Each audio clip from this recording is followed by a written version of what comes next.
Bonjour, c'est le docteur Pablo Carlos et nous faisons actuellement une petite série de vidéos sur l'anatomie fonctionnelle et notamment par exemple sur la douleur de la nuque. La précédente vidéo était sur un muscle qu'on appelle le muscle élévateur de la scapula ou angulaire et là nous allons parler de la douleur de la nuque et des muscles splénus. Ce sont des vidéos qui sont un petit peu reliées entre elles. C'est pour dire que la nuque est composée de plein de muscles, comme dans beaucoup de zones anatomiques du corps, et que des fois, les douleurs, elles peuvent varier suivant les muscles. Alors aujourd'hui, nous allons découvrir le muscle splenius, qui est composé de deux faisceaux musculaires, le splenius de la tête et le splenius du cou. Donc deux muscles dits splenies au pluriel.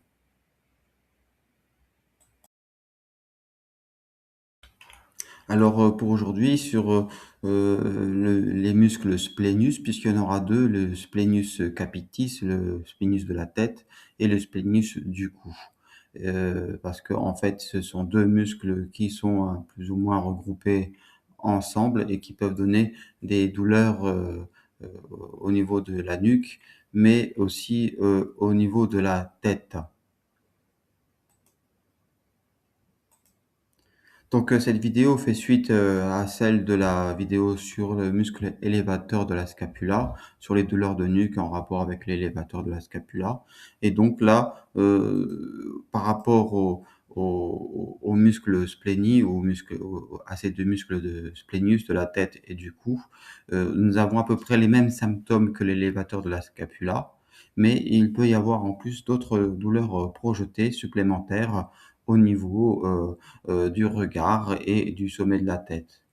En effet, le plus surprenant dans les manuels de Trigger Point, les auteurs parfois les rendent responsables de douleurs projetées au niveau du sommet de la tête et aussi autour du pourtour de l'œil et ça tient au fait qu'en fait, le splenius de la tête, parce qu'on aura 2 muscles ici à voir, le splenius de la tête est, inséré sur la base de la nuque ici, derrière, et le splenius du cou est inséré dans quelques cervicales ici, au niveau du cou. C'est pour ça que, c'est un muscle qui peut être aussi responsable de torticolis et de céphalées, derrière la tête. Donc c'est vraiment très global parce que vraiment tous les muscles ici sont tous un peu, entre guillemets, groupés, mélangés et c'est pas évident de dire que tel muscle est tel muscle. Eh bien, c'est bien quand même de séparer un peu les choses entre guillemets pour les cas d'école, on va dire.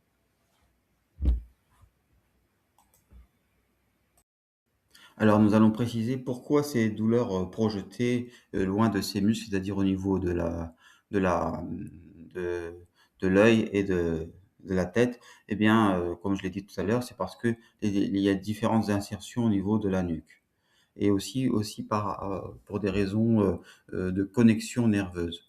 Nous avons un système nerveux qu'on appelle le système trigémino cervical, c'est-à-dire qu'en fait, le muscle, le nerf de la sensibilité de la tête et du cou, la base du cou essentiellement, eh bien, c'est le nerf trigéminal. C'est un nerf, qui se ramifie en 3 branches, autour de la face donc il innerve toute la face et la une partie aussi du cou et ce nerf a des ramifications aussi au niveau du bulbe cervical et donc il y a des boucles réflexes entre les zones ici et les zones de la nuque et les zones de la face et donc il y a donc, comment dire? Des douleurs oculaires qui peuvent, résulter de différentes connexions nerveuses ou même, plus haut au niveau de la tête. Parce qu'il y a des fois des connexions, pas très connues parfois et du fait qu'il y ait des connexions parfois anastomoses entre différents nerfs périphériques, entre, la nuque, cela permet parfois de comprendre que l'action, à certains niveaux réflexes de certaines zones de la tête, nous permet de relâcher parfois d'autres zones.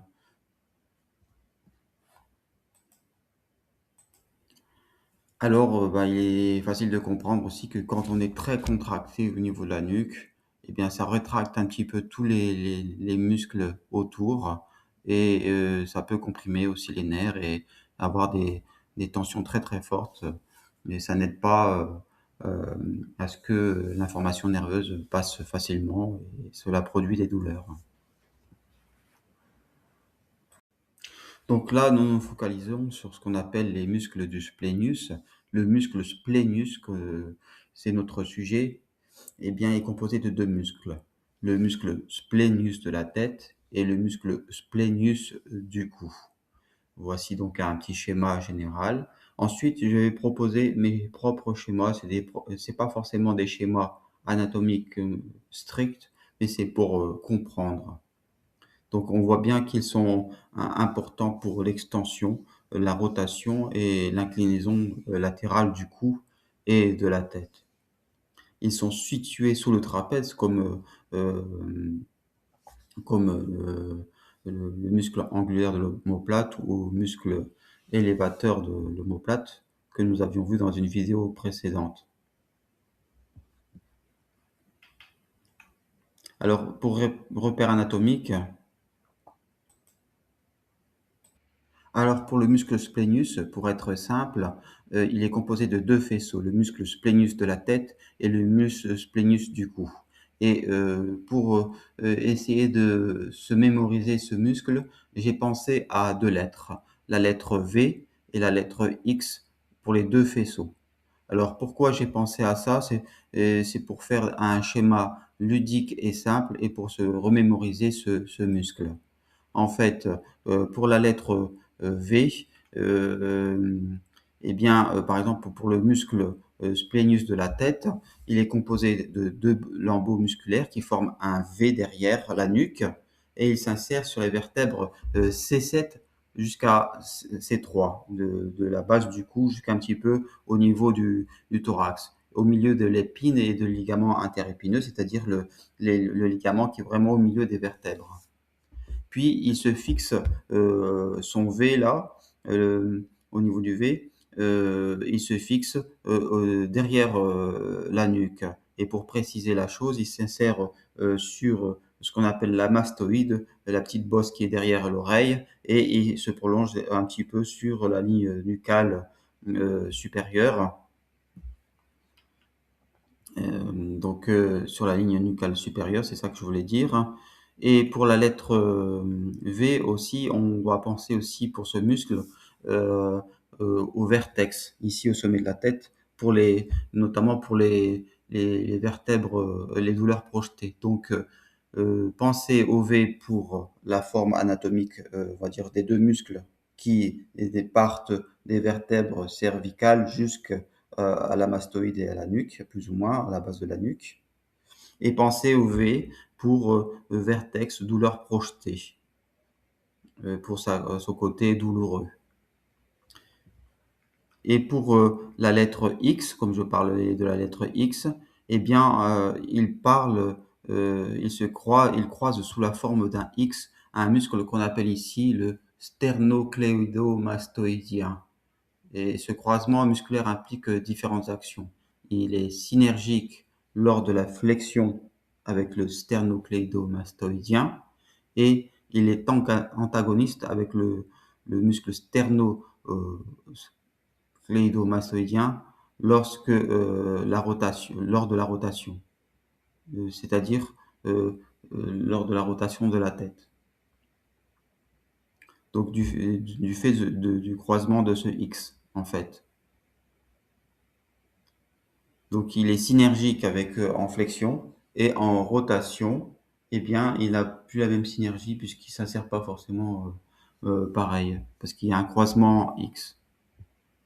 Donc le V et le X. Le V pour la forme en V, le V parce qu'une douleur au niveau du vertex, et la lettre X parce qu'il croise le sternocléidomastoïdien et donc il y a un effet synergique lors de la flexion longitudinale et il y a un effet antagoniste, c'est-à-dire qu'il se contracte ici, par exemple, quand je tourne la tête vers la gauche, il va se contracter et alors que l'autre muscle, il va se décontracter et c'est ça pareil.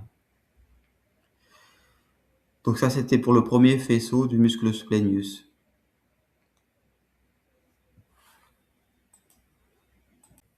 Et pour l'autre faisceau musculaire du splenius, qu'on appelle le splenius du cou ou splenius cervicis, bien pensez aussi à la lettre V et pensez aussi à la lettre X. V parce que ben, il fait un petit V aussi, mais aussi V pour la zone de la vue, parce que il peut provoquer ce faisceau musculaire des douleurs au niveau de la vue ou douleurs périorbitaires.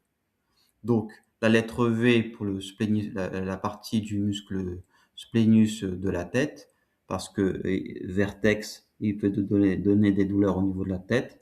Et la lettre V aussi pour le splénus du cou, parce que il peut donner des douleurs au niveau de la vue, au niveau de la zone périorbitaire.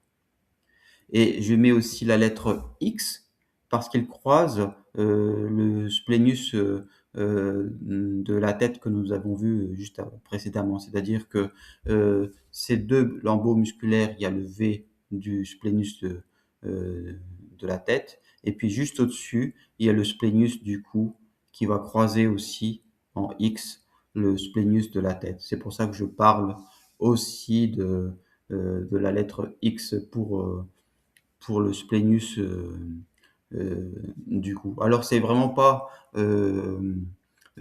conforme à tout ce que je dis parce que on est hors des sentiers battus. C'est vraiment ma réflexion personnelle pour réfléchir à ces deux muscles et pour y penser.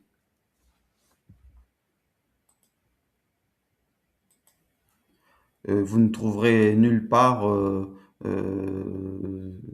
ce petit moyen mnémotechnique dans les livres, quoi. C'est vraiment pour euh, se donner une idée précise et une idée globale. Et ce deuxième faisceau, qui est le splénus du cou, eh bien, il est juste en dessous des insertions du premier faisceau, le splénus de la tête. Ces insertions sont basses, un peu comme l'image d'une échelle rétractable. Alors là aussi, je donne un petit moyen entre guillemets, de mémoire. Le splénus du cou est juste en dessous, un peu comme une échelle rétractable. Alors c'est peut-être un petit peu un peu impromptu comme image, mais c'est l'image que j'ai trouvée pour illustrer cette vidéo et pour comment dire donner une image un petit peu plus ludique de cette vidéo. Alors, les commentaires sont en anglais, c'est parce que j'avais écrit en anglais dans l'article de mon blog à ce sujet. J'avais fait plusieurs versions en espagnol et en français, mais j'avais laissé un peu les images en anglais, en fait. Bon, vous comprendrez. Donc, le splénus de la tête est la partie la plus haute de l'échelle rétractable, et le splénus du cou est la partie basse de l'échelle rétractable. Alors, pourquoi j'ai mis une échelle rétractable? Parce que bon, en fait, c'est deux mêmes muscles, en fait. Et pour préciser ces insertions d'origine, elles sont un peu plus basses. Par exemple, au niveau des vertèbres, c'est entre T3 et T5. Et le splénus du cou, comme son nom l'indique, il va s'insérer au niveau des vertèbres C1 à C2, voire parfois C3 dans les ouvrages de Gray's Anatomy.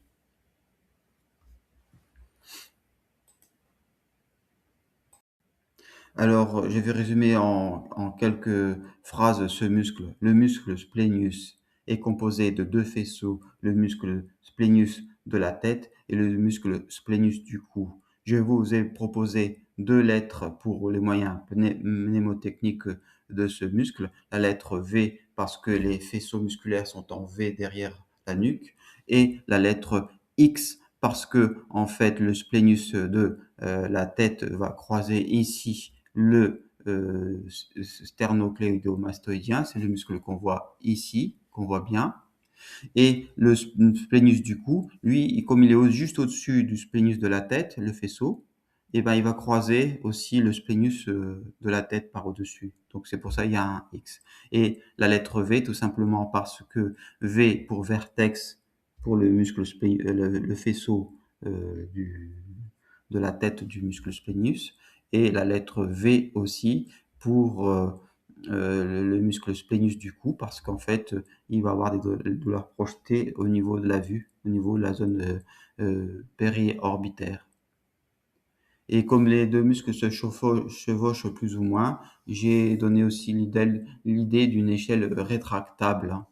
Donc la partie haute de l'échelle rétractable, c'est le splénus de la tête, et la partie basse de l'échelle rétractable, c'est le splénus du cou, puisqu'il est un petit peu en bas. Voilà, donc c'est voilà une image ludique, originale. Je pense que vous ne trouverez pas ça ailleurs pour, parler un petit peu du muscle splenius. Alors, comment soigner? Eh bien, bah, c'est tout ce qui est, soulagement, de la nuque, et donc les kinés, les ostéopathes, les chiropracteurs, connaissent ça très bien, et je ne vais pas détailler leur, traitement de façon générale, mais on va dire la correction posturale, la rééquilibration, les étirements des muscles, et donc c'est souvent, des, synergies entre différents muscles. Donc, il faut masser aussi les points d'insertion du muscle, notamment au niveau, de C1 et C3 pour le soulager, pour sa partie, au niveau nucal, et puis masser aussi les zones d'insertion du muscle entre ici en bas. Paradoxalement, comme vous avez des douleurs au niveau de la tête et de la nuque, mais en fait, il faut descendre encore un petit peu en dessous des épaules pour, arriver sur leurs insertions, basses. Donc c'est ça un petit peu l'astuce aussi, c'est que comme il y a des insertions en dessous de C7, eh bien, il faut savoir masser aussi les zones en dessous de C7. Et dans un premier temps, il est suggéré aussi de masser, vers le bas, parce que, pourquoi? Parce qu'en fait, simplement parce qu'il y a des ganglions lymphatiques, partout ici dans le muscle. Donc, dans un premier temps, masser vers le bas. Après, il n'est pas interdit de le faire vers le haut, hein, bien sûr. Et donc, comment dire? Par rapport au muscle angulaire de l'omoplate, de la vidéo précédente, c'est un muscle qui est un peu plus en arrière. C'est-à-dire que l'angulaire de l'omoplate, il est plus profond, et il recouvre, l'angulaire de l'omoplate, le muscle élévateur de la scapula. Donc il est dans un plan moyen, mais il est encore en dessous du muscle trapèze. Voilà. Donc je pense que si vous allez trouver facilement des vidéos sur le muscle splenius, et je voulais avoir donné, ma petite vision, originale avec ces 2 lettres, ces moyens mnémotechniques, et sans passer forcément, sur des détails, trop anatomiques, qui peuvent être utiles bien sûr. C'était le docteur Carlos Polo, et donc à bientôt pour une prochaine vidéo.